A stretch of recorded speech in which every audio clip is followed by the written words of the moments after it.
নমস্কার, নমস্কার আমার প্রাণপ্রিয় বন্ধুরা। আশা করি সবাই ভালো আছো। সকলকে জানাই বড়দিনের অ্যাডভান্স শুভকামনা। Merry Christmas. সবাই ভীষণ, ভীষণ ভালো থাকো। আর নিউ ইয়ার এবং বড়দিনের কার কি প্ল্যানিং অবশ্যই কিন্তু তোমরা কমেন্ট করে জানাবে। অনেকেই তো এই ছুটির দিনগুলোতে ঘুরতে যাবে, কেউ পিকনিকে যাবে। কারণ বাচ্চাদের স্কুলেও ছুটি থাকে। বাচ্চাদেরকে নিয়ে বিভিন্ন জায়গায় ঘুরতে যাবে বা কেউ একটু দূরেই যাবে, কেউ মামাবাড়ি যাবে, তাই না?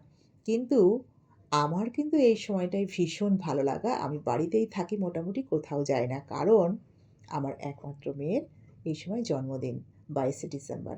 ঠিক 25th ডিসেম্বরের ২-৩ দিন আগে। তো এই সময়টায় জন্মদিন উপলক্ষে একটু বেরোনোও হয়, বাজার-টাজারও করা হয়, জামাকাপড় কেনা হয় ওর জন্য। আর ওর ভীষণ শখ ঘর-টর সাজানোর জন্য একটা ক্রিসমাস ট্রিটাকে সুন্দর করে সাজাবে। ওটাতে চকলেট ঢুকিয়ে, বাল্ব ঢুকিয়ে, ঘণ্টা ঢুকিয়ে ঝুলিয়ে দেবে। তারপরে লাইটিং করবে, ছোট, ছোট টুনি বাল্ব জ্বালাবে। ওর ভীষণ শখ। আর ওর বাবাও যতদিন ছিলেন ততদিন ঘরটাও ভীষণভাবে বেলুন-টেলুন দিয়ে, টুনি বাল্ব দিয়ে এমন সুন্দর করে সাজাতো বেলুন ফুলিয়ে, সেই সাজানোটা না নিউ ইয়ার পর্যন্ত থাকতো। মাঝে, মাঝে আমি রাগ করতাম, "এতদিন সাজিয়ে রেখেছো, ধুলো পড়ছে তো, খোলো এবার।" মানে জানুয়ারি মাস আসার পরেও কিছুদিন থাকতো, যতদিন বেলুনগুলো ফুলানো থাকতো, সুন্দর করে বাজতো। যাই হোক, অত কিছু এখন আর হয় না। আমি মেয়েকে নিয়ে কাছাকাছি শপিং মলে একটু বেরিয়েছিলাম যে ওর পছন্দের কিছু জিনিস অন্তত কিনুক। বাবা নেই তো কী হয়েছে? আমারও তো একটু কর্তব্য আছে। কারণ জন্মদিন তো বছরে একবারই আসে। তা বললাম, "তোর যা ভালো লাগে তুই সেটা নে।" তো ও কাছাকাছি দেখো গেছে যে এই দোকানটাতে ঢুকে কোনটা ছেড়ে কোনটা নেবে সে এখনও ছেলেমানুষ কিছুতেই বুঝতে পারছে না। বড় হয়েছে ঠিকই, কিন্তু বাচ্চার মতন মনটা আছে এখনও। তো যাই হোক, এই দোকানে ঢুকেছি, আমরা টুকিটাকি চকলেট-টকলেট এটা সেটা কিনলাম। সে যা কিনেছি টুকটাক সেগুলো আর এমন কিছু দেখানোর মতন জিনিস নয়। ছোট্ট দুটো সোয়েটারও কিনেছে। বেশি ডিমান্ড নয় ওর। তো এই সময় না আমার একটা কবিতার কথা ভীষণ মনে পড়ছে। বড়দিনের কবিতা গোবিন্দ চক্রবর্তীর। তিনি লিখেছিলেন, সত্যি খুব দরদ দিয়ে লিখেছিলেন কবিতাটি। তো কবিতাটি পাঠ করছি, শোনো। গ্রামের গির্জার পথে বুড়ো যোসেফের সঙ্গে যখনই দেখা হয়, এই একটি কথাই তাকে বারবার জিজ্ঞাসা করি, "আচ্ছা ভাই যোসেফ, গির্জায় তো রোজই ঘণ্টা বাজে, কিন্তু প্রভুর পুনরাবির্ভাবের আর কত দেরি?" বাটালির মাথায় হাতুড়ি ঠুকতে ঠুকতে কাঠের টুকরো থেকে মুখ না তুলেই রোজই একই উত্তর দেয় সে, "সবুর করুন, বড়দিনটা আগে আসুক।" দেখতে দেখতে কঠিন তুষারপাত শুরু হয়।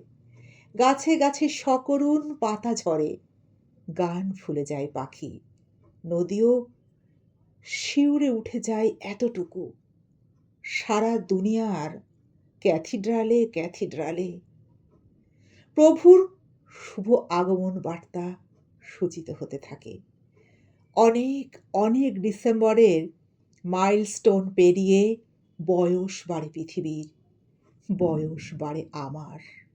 কিন্তু গ্রামের বুড়ো যোসেফ অক্ষয় বটের মতোই অবিকল এবং তেমনি অবিচল প্রত্যয়ে সেই একই কথার পুনরাবৃত্তি করে, "সবুর করুন, বড় দিনটা আগে আসুক।"